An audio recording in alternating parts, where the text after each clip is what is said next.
예, 안녕하세요. 이번 시간에는 부모교육 개념과 관련돼서 부모교육의 필요성과 목적에 대해서 살펴보기로 하겠습니다. 우선 그 기독교 영성 관점에서 본 부모교육의 필요성을 좀 살펴볼까요? 예, 왜 필요할까요? 우리가 이제 부모교육이 필요해 라고 그냥 막연하게 얘기를 하는데, 우리는 우선 그 필요성을 말씀 속에서 신구약 성경에서 그 기원을 찾을 수가 있는데요. 구약 신명기 6장 1절에서 9절 말씀을 보면, 정리를 하면 하나님께서 가르쳐 주신 또 명하신 명령과 규례와 법도를 하나님께서는 우리들 자녀들에게 가르칠 것을 말씀하셨어요. 근데 이것은 가르쳐라, 그냥 해도 좋고 하고 싶지 않으면 하지 마라, 뭐 이런 게 아니라 당연히 가르치라 라고 명령하셨습니다. 그래서 하나님께서는 너희들이 때를 얻든지 못 얻든지 간에 또 그 말씀을 손목에 메어서 기호로 삼고, 또 미간에 붙여서 표로 삼고 내 집 문설주와 바깥문에 기록할지니라 라고까지 말씀하셨고요. 이 말씀을 볼 때 인간을 창조하고 또 노예 신분으로 이집트 압제에서 이스라엘 백성을 구원해 주신 그 하나님을 기억하고 그를 섬기기를 자녀들에게 늘 가르치라고, 친부모뿐만이 아니라 그 가족이 속한 시족 공동체라던가 그 외에 이제 어른들에게 함께 공동의 책무로 이것을 당부하고 있는 걸 볼 수가 있습니다. 그래서 자녀의 영성과 영적 욕구를 채우는 것이 부모의 역할임을 명시를 하고 있어요. 자, 그뿐만이 아니라 잠언 22장 6절 말씀에도 보면 마땅히 행할 바를 아이에게 가르치라, 그리하면 그것을 떠나지 아니하리라. 자, 이 말씀은 어린 시기에 자녀 교육의 평생 효과를 말한 로렌츠의 각인 이론이라던가 또 마리아 몬테소리의 흡수 정신과도 일맥상통한다라고 할 수 있습니다. 그래서 그 자녀 교육 시기는 어릴수록 좋고 어린 시기여야 하고, 그 효과가 평생 지속될 수 있다라는 걸 우리가 알 수 있죠. 자, 그 외에 코메니우스의 출판물을 통해서도 우리가 그 부모 교육의 중요성을 좀 살펴볼 수 있는데요. 하나님의 신성과 인성을 닮아서 하나님의 뜻을 이루도록 영유아기의 실물 교육을 위해서 세계 도회를 편집을 했어요. 그래서 이 세계 도회를 통해서 코메니우스가 유아기의 그런 시각적인 실물 교과서를 집필한 이후에 그다음에 또 이제 그 대교 수학이라는 저서에서도 0세에서 6세까지의 교육이 생애 초기에 자녀의 그 어머니를 통해서 시작되어야 한다라는 것을 얘기했고요.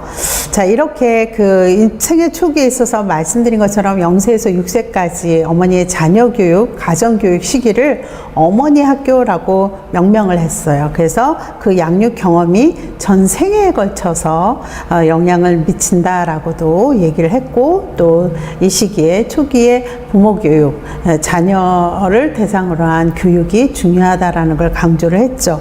이렇게 유아학교는 가정에서 1차적인 자녀 양육자인 어머니의 그 가정교육이 자녀에게 정말 중요한 최초의 학교라는 개념에 근거하고 있다는 걸 우리가 알 수 있습니다. 그 외에 또 코메니우스는요, 그에 져서 범교육학에서 건강하고 경건한 그 부모가 임신계획 전부터 자신들의 삶조차도 경건하게 하고, 그런 경건한 삶을 통해서 임신을 하고 수태를 준비해야 된다라고도 얘기를 했어요. 그래서 태아기에 어머니의 정서와 태도, 그 다음에 어떤 측면에서는요, 먹는 거, 행동하는 거, 모든 것까지 각별히 조심하고 가려야 함에 대해서 중요성이라던가 그 영향을, 그 중요한 의미를 기록을 해 놓았습니다.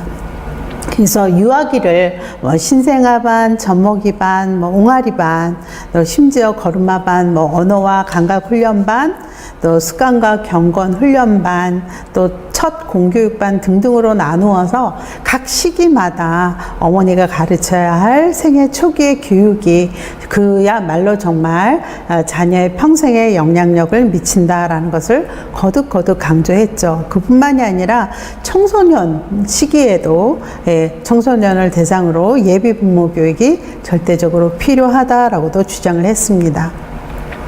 자, 콤메니우스뿐만이 아니라 초기에 정말 유아교육에 있어서 또는 아동교육에 있어서 큰 영향력을 미쳤던 프로벨도요, 가정에서 자녀를 양육하는 목적을 아이가 가지고 태어난 어떤 모든 능력이라던가 본능적인 반사, 행동들, 자, 이런 것들을 자극하고 또 발달을 돕기 위한 것이라고 설명을 했어요. 그래서 부모가 가정에서 자녀를 양육하는 목적은 긍정적이고 또 생동감 있는 모자 관계를 통해서 그들의 자녀가 정말 원만하고 그 다음에 정상적인 발달에 영향을 미치기 때문에 부모의 역할을 강조를 했죠. 이렇게 모자 관계에 있어서 인성이라든가 정서적인 관계, 그뿐만이 아니라 어떤 신체적인 발달이 원활하도록 모든 감각이라든가 또 신체 발달의 활성화를 위해서 최선의 노력과 지원이 필요하다라고 설명을 했죠. 자, 이렇게 또 프로벨은요, 자녀의 선천적으로 가지고 태어난 어떤 기독교적인 영성을 발달시키기 위해서 영유아기의 준비 없이는 진정한 종교교육이 이루어질 수 없다라고도 얘기를 했고, 또 하나님과의 하나됨이 불가능하고, 또 바른 종교교육 없이는 그들이 올바른 영성에 묻혀버리게 된다라고 설명을 했습니다. 그래서 프로벨도 역시 부모가 그들의 자녀를 그냥 단순한 신체 발달이나 건강한 발달뿐만이 아니라 영성 발달에도 관심을 가지고 있었다라는 걸 우리가 알 수 있어요. 자, 그뿐만이 아니라 루소의 에미를 통해서 또는 페스탈로치라던가 프로벨에 이르기까지 수많은 유아교육 학자들이 부모교육의 필요성을 강조를 하고 있습니다. 자, 이번에 성장과 발달과 관련지어서 좀 더 살펴보자면 영유아기에 가장 중요한 영향력을 미치는 타인으로서 부모죠. 유아는 이제 자기 자신, 그런데 그 자신을 돌봐주는 사람이 누구예요? 부모예요. 자, 이렇게 부모가 자녀에게 보여주는 어떤 양육 태도라던가 또 양육 유형, 양육 방법 또는 가치관, 이런 것들이 자녀 이후의 삶에 정말 절대적인 영향을 미치게 되죠. 자, 부모를 통해서 얻게 되는 영유아의 양육 또는 가족력 또는 생활상의 정보라든가 기질, 이런 것들이 부모 역할을 성공적으로 수행하는 데 정말 필요한 요소라고도 할 수 있습니다. 좀 더 자세하게 좀 살펴볼까요? 자, 우리가 부모-자녀 관계에 있어서 제일 중요한 건 뭘까요? 우선은 엄마와 아이의 관계죠. 그런데 엄마와 아이 관계가 얼마만큼 애착 형성이 잘 되어 있느냐에 따라서 아이의 성격이라든가 또는 이제 전체적인 신체적인 발달뿐만이 아니라 사회 정서적인 발달에도 영향을 미치는데요. 자, 엄마와 아이의 애착 관계 중요한데, 우선 이제 보일비나 에인스월스가 낯선 상황이라던가 또는 각인 이론, 이런 것들을 통해서 볼 때 엄마와 아이의 애착 관계라던가 또는 그 관계가 원만하게 정상적인 관계가 형성되지 못했을 때, 예를 들면 격리이 된다던가 또는 이제 결손이라던가 상실로 인해서 애착이 제대로 형성이 안 된, 그러니까 애착 결핍이 되었을 때 영아 발달에 얼마나 중요한 영향을 미치는지에 대한 연구를 통해서 우리가 이제 살펴볼 수 있습니다. 그래서 이 두 학자뿐만이 아니라 몇몇 학자들은 모아 애착 발달의 중요성을 굉장히 주장을 했는데요. 자, 모아 애착의 고전적인 연구라고 할 수 있는 할로우의 연구, 혹시 이제 여러분들이 조금 이따 설명하겠지만은 아기 원숭이 실험을 통해서도 우리가 좀 알 수 있어요. 그래서 아기 원숭이에게 예를 들어서 이제 철사 인형과 그 다음에 그 철사 인형에는 이제 그 새끼 원숭이들이 수유를 할 수 있도록 젖병을 이제 꽂아 놨고요. 그 같은 공간 안에 이제 그 털실로 만든 인형이 있어요. 자, 그런데 이제 새끼 원숭이들이 배가 고프면 어떻게 해요? 예. 배고픔을 채워야 되니까 철사 인형에 가서 수유를 하고 젖을 먹고, 그 다음에 다른 시간은 어디로 가요? 털실 인형, 그러니까 털로 만든 인형에 가서 이제 껴안고 있는 그런 행동들을 보이게 돼요. 그래서 이런 그 할로우의 실험을 통해서 우리가 좀 생각해 볼 때 새끼 원숭이들은 기본적인 단순한 그 수유, 배고픔 채워주는 것, 물론 그것도 중요하지만 더 큰 거는 신체적인 접촉이었다라는 거죠. 또 그런 같은 상황에서 뭐 깜짝 놀라게 한다던가, 뭐 낯선 사물이 이렇게 들어오면 새끼 원숭이들이 깜짝 놀라게 되면 철사 인형이 아닌 털실로 만든 인형에게 가서 이제 이렇게 위로를 얻고 정서적인 안정감을 얻었어요. 그래서 이런 신체적인 접촉이 새끼 원숭이에게 어떤 위로감의 중요성을, 위로감을 준다라는 걸 우리가 이제 이런 실험을 통해서도 알 수가 있었죠. 여러분들 그 EBS에서 방송됐던 아기 성장 보고서 5부작이 있어요. 그거를 기회가 되면 꼭 시청을 해봤으면 좋겠고요. 거기에도 이제 그런 내용이 나와요. 할로우의 그 모아 접촉 연구, 새끼 원숭이를 통해서 실험했던 것 연결지어서 좀 보자면은, 처음에 이제 시설에 있는 아이들, 근데 처음에 그 시설에 처음 왔을 때는 이 아이들이 정상적인 발달적인 행동을 보였어요. 사회적인 관계에도 별 문제가 없었고, 어떤 그 관계라던가 이런 게 문제가 없었는데, 한 몇 개월 지나서 이 아이들의 이제 그 행동의 변화가 왔어요. 예를 들면 좋아하는 물건을 보여줘도 아이들이 반응이 없다던가, 눈이 퀭한다던가, 그 다음에 이제 정서적인 표현을 제대로 안 한다던가, 자, 이런 걸 통해서도 볼 때 그 신체적인 접촉이 얼마나 중요한가라는 것을 또 알 수 있었습니다. 부모 교육이 왜 필요하냐라고 한다는 거는 이제 우리가 여러 실험 결과를 통해서 생애 초기에 있어서 신체적인 접촉이라던가 관계가 얼마나 중요하게 큰 영향을 미치는지를 알 수 있는데요. 그 외에 하이트나 코반, 아타누치라는 그 학자들도 유아교육 연구 보고서에서 신생아를 대상으로 연구를 했는데요.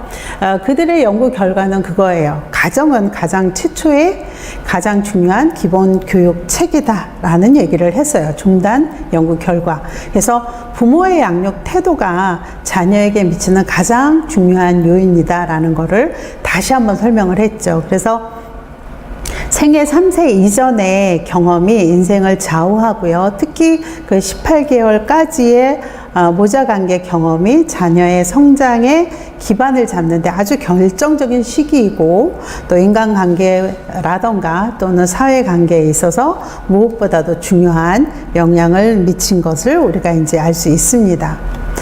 그 외에 이제 하이트 박사도 역시 그 보스턴 글로벌이라는 그 시사지에 인터뷰를 했는데요. 그 인터뷰 내용을 간단하게 좀 보면은, 역시 생후육지된 영아들조차도 어떠한 관계를 맺어주느냐, 어떠한 상호작용을 하느냐에 따라서 그들의 행동적인 발달이 행동에 있어서 다르게 나타날 수 있고, 이런 것들이 이후에 사회적인 또는 신체적인, 정서적인, 또 특히 지적인 발달과 연결되어 있다라는 것을 이제 그 화이트 박사는 40년간의 그 연구를 통해서 제기를 했습니다. 그래서 영아들과 걸음마기 아이들의 발달이 그 결정적인 시기를 놓치게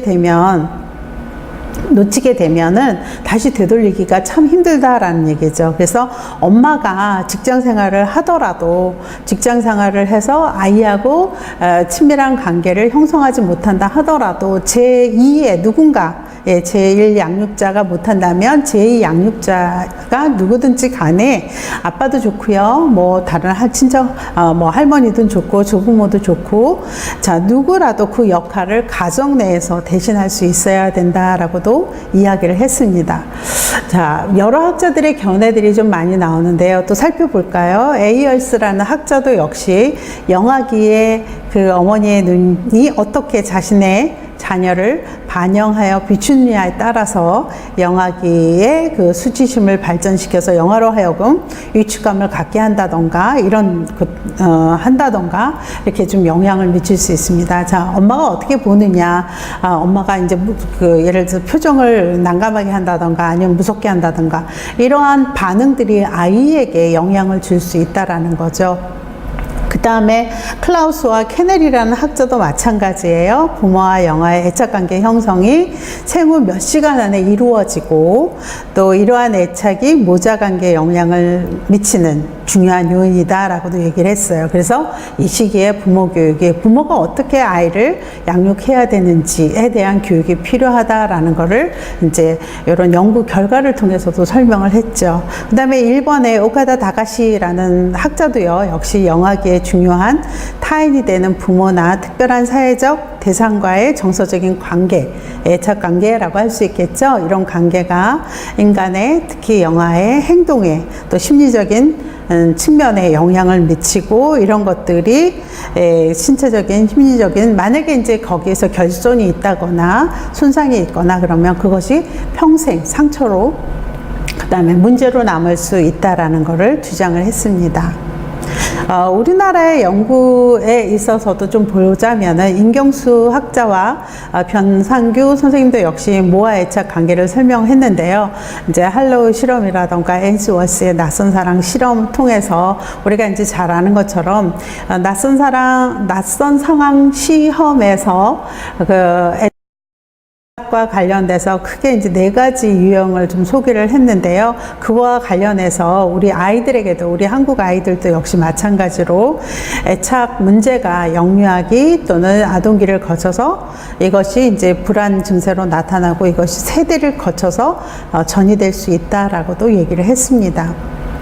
우선 그러면 에인스워스가 얘기했던 애착관계와 관련돼서 4가지 유형을 간단하게 좀 보자면 안정된 애착이 있어요. 크게는 안정된 애착과 불안정 애착 이렇게 크게 2가지로 나누는데 불안정 애착에는 또 3가지로 세분화하게 됩니다. 자, 우선 안정 애착은 굉장히 그 부모와의 관계가 원만해서 이 아이들은 이 세상은 믿을 만한 것이야 라고 생각을 하죠. 굉장히 긍정적이고요. 적극적이고요. 자, 그런데 불안정 애착에는 불안 회피형과 불안 저항, 불안 혼란 이렇게 3가지 유형이 있어요. 불안 회피는 아이가 엄마가 필요로 할 때는 귀찮아하거나 가행 반응을 할 때는 거절감을 피하기 위해서 도구적으로 엄마에게 접근을 해요. 굉장히 이제 불안하기도 하면서 엄마가 없으면 불안하지만 또는 이제 엄마가 가까이 있으면 엄마를 믿지 못하기 때문에 오히려 피하게 되는 거죠. 자, 그 다음에 불안 저항은 일관성이 없는 반응을 나타내 보여요. 그래서 부모 앞에서 떼를 쓴다던가 심지어 공격적인 행동을 하는 경우도 있고요. 자, 그 다음에 불안 혼란은 굉장히 사실은 어떤 측면에서 이런 행동을 보이는 아이들은 조금 심각하다라고도 할 수 있겠습니다. 그래서 이런 아이들은 영아기에 학대를 당했다거나 방임이라던가 비정상적인 부모와의 불안정하고 불안한 양육 경험으로 인해서 굉장히 심리적인 정신적인 손상까지도 초래하게 되죠. 그래서 이런 아이들은 굉장히 박탈감을 느끼고 그 다음에 극심한 우울감이라던가 자괴감, 자기 혐오라던가 좀 성장해서는 뭐 자살을 시도한다던가 이런 심리적인 큰 문제까지도 초래할 수가 있겠습니다. 자, 이렇게 우리가 애착 유형을 간단하게 살펴보면서 영유아기에 특히 영아의 부모와 어떤 관계가, 애착 관계가 형성돼야 되는지 우리가 좀 더 이해할 수 있겠죠.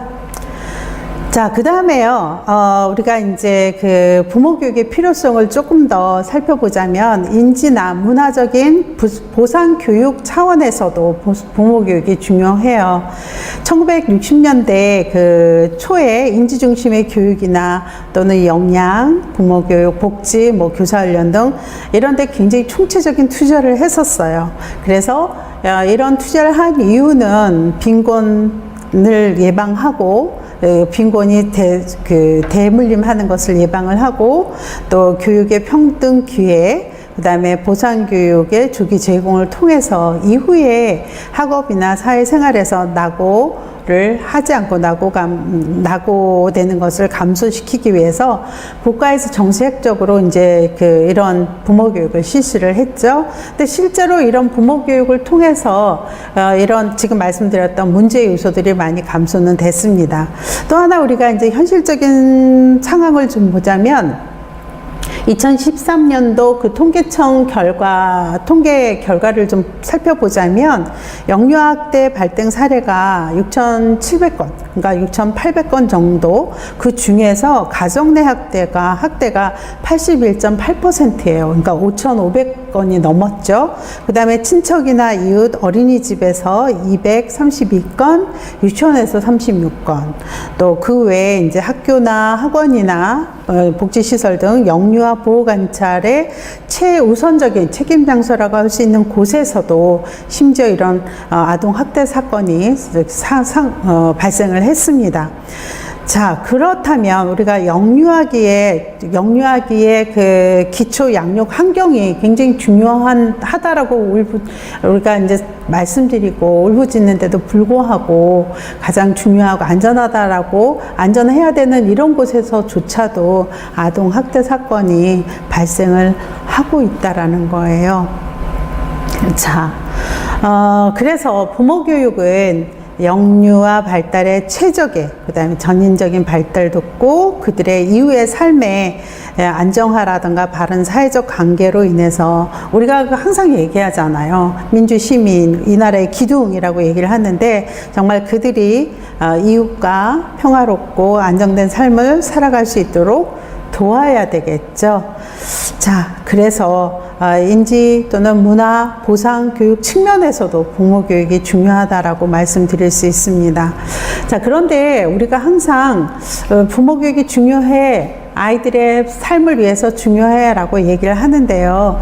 엮이는 가족의 원인을 두는 가족 간의 불화라던가 또는 가정소통 단절이나 또는 부재, 자녀 학대, 그다음 비행, 청소년 문제, 부모 자녀 애정 결핍 문제, 이렇게 이런 것들이 사회적으로 문제의 핵심 해결 하기 위한 방법이 뭘까라고 생각한다면, 그쵸, 부모가 자녀와 원만한 관계를 형성을 하고 바람직한 그 성인으로 성장할 수 있도록 도와야 되겠죠. 자, 그러려면 부모가 자녀와 정말 바람직한 원만한 관계를 형성해야 되는데, 그럼 어떻게 부모에게 사실은 다시 돌려 얘기하자면 부모 교육이 필요하다라는 거죠. 자, 그래서 부모 교육은 주 양육자가 자녀의 성장 발달에 영향을 미칠 뿐만이 아니라 자녀의 성장 발달에 따라서 부모도 함께 성장 발달할 수 있도록, 사실은 자녀를 돕는 것, 그러니까 부모 교육을 통해서 자녀가 잘 성장할 수 있도록 돕는다라고 하면은 부모 역시 바람직한 성인으로 성장을 하는 것이라고 우리가 생각해 볼 수 있어요. 또 하나 이제 좀 보자면 핵가족의 부모 자녀 간의 양육 기술이 부족하죠. 또 의사소통도 결핍되어 있는 것도 우리가 지금 최근에 많이 이제 경험하고 있는 것들이에요. 또 다양한 가족 유형이라든가 이렇게 엮이는 가족 출현이 증가하게 되고 또 그렇기 때문에 이들을 위한 정보가 제공이 될 필요가 있겠고 부모 교육이 반드시 필요하다라고 할 수 있겠습니다. 뿐만이 아니라 가정에 필요한 정보나 그 다음에 성장 발달 가정상의 문제 행동에 대한 해결 방안 또는 의사소통하는 것, 이런 능력들이 부모들에게는 필요하겠죠. 또 양육과 관련된 지식이나 정보, 또 관련된 기술 등을 제공을 해서 부모 양육에 부모들이 자녀 자녀를 양육함에 있어서 그들이 받을 수 있는 스트레스를 감소시켜 줘야 되고요. 부모 교육은 부모 자신의 자아 실현이라던가 또는 자녀 양육이 그 자녀 양육으로 인해서 뒤로 미루어졌던 자기 자신에 대한 그 자아 존중감이라던가 또는 그렇지 못함으로 인해서 부모들이 느끼는 자괴감이라던가 회의감이라던가 이런 것들을 방지하고 바람직한 부모상을 갖도록 도와줄 필요가 있습니다. 자, 이번에는요, 국가적인 측면에서도 우리가 이제 거국적으로 좀 보겠어요. 국가적인 측면에서도 부모 교육이 필요하다라는 거죠. 자, 열악한 양육 환경에 대한 조기 개입 프로그램으로 시작한 미국의 헤드스타트 프로그램이 있어요.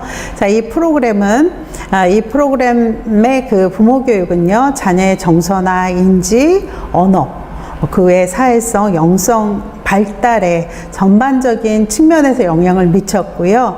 그 외에 좀 더 확대돼서 부부 관계라던가 부모 자녀 관계, 가정과 이웃, 지역사회에 미치는 영향이 굉장히 컸다라는 그 프로그램 적용 그 효과들이 있습니다. 자, 그래서 이런 그 국가에서 정책적으로 시도했던 부모교육 프로그램이 그 다른 측면에서 진행된 프로그램 속에 부모교육이 있었는데 이런 부모교육이 부모 참여라던가 부모교사 파트너십이 연결이 되고 그걸 통해서 프로그램이 굉장히 성공적으로 자리를 잡게 됐고 효과를 좀 더 봤죠.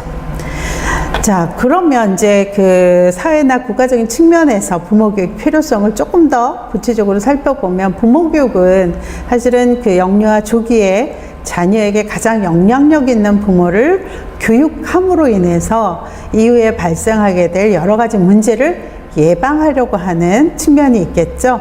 그래서 근데 실제로 그럴 때 그 비용이 훨씬 더 적게 들고 그 효과는 극대화될 수 있다라는 거죠. 자, 또 사회 경제적으로 열악한 환경에 있는 가정을 대상으로 한 이러한 부모 교육은 가족 전체의 삶의 질을 향상시키는 복지 혜택을 줄 수가 있고요.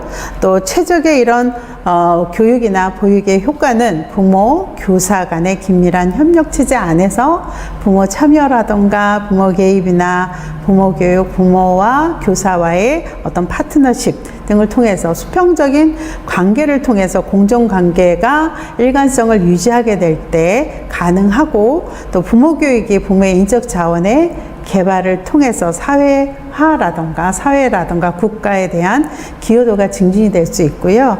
자, 이 또한 부모 교육은 정부나 지역 단위 그 차원에서 어떤 특정한 그 분야에 있어서 얼마만큼 체계적으로 지원해 주느냐, 얼마만큼 지속적으로 지원되느냐에 따라서 부모들의 적극적인 참여가 좀 더 연결되어 있다라고 할 수 있습니다. 자, 이렇게 해서 부모교육이 필요하다라는 거를 좀 살펴봤고요. 그 다음에 이제 그렇다면 이런 필요성에 근거해서 부모교육의 목적을 우리가 좀 정리해 볼 수 있겠죠. 유아교육 사전에서는 성인이나 예비부모, 현재 부모들에게 자녀의 양육이나 가정 생활의 개선에 관한 지식을 또는 소양을 높이기 위한 성인교육, 이게 바로 부모교육이다라고 정의를 내리고 있어요. 그 외 교육학 대사전에서는 자녀 양육이나 교육, 또 가정생활 개선에 관한 지식을 제공하고 일반 교양을 고취시키기 위한 목적으로 진행된다라는 것도 있고요. 그 외에 이제 헤드스타트 프로그램에서는 부모 역할 지지나 이러한 촉진을 위한 프로그램을 제공을 하고 그래서 그 자녀의 보호자들 있죠. 예, 보호자이며 가장 중요한 교육자로서의 부모 자신에 대한 인식, 그리고 영유아 프로그램에서의 계획과 운영 참여, 관찰자, 지원자로서의 교육 프로그램의 참여 기회를 제공하고자 하는 것이 부모 교육의 목적이다라는 설명을 하고 있습니다. 그 외에 여러 학자들은요, 부모 교육의 목적을 영유아의 전인적인 발달을 위해서 지식이나 기술 습득, 그리고 부모의 양육관이나 가치관 고찰, 또 개선, 원활한 부모-자녀 관계 기술, 습득, 부모-교사의 신뢰적인 협력 관계 정립, 그 외에 이제 미래 시민으로서의 기초 형성을 다지도록 하는 것, 이것이 부모 교육의 목적이다라는 설명을 하고 있습니다. 자, 이렇게 여러 학자들의 또는 여러 견해들을 살펴봤는데요. 공통적인 요소가 있죠. 뭘까요? 그쵸.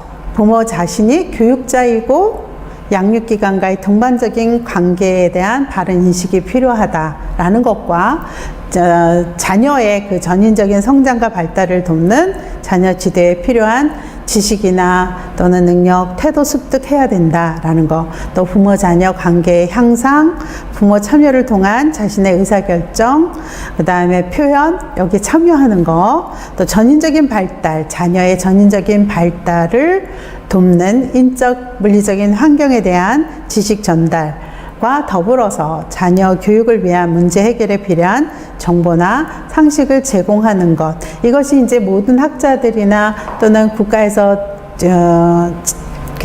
진행하는 프로그램에 있어서 부모 교육에 있어서 공통적인 요소라고 할 수 있습니다.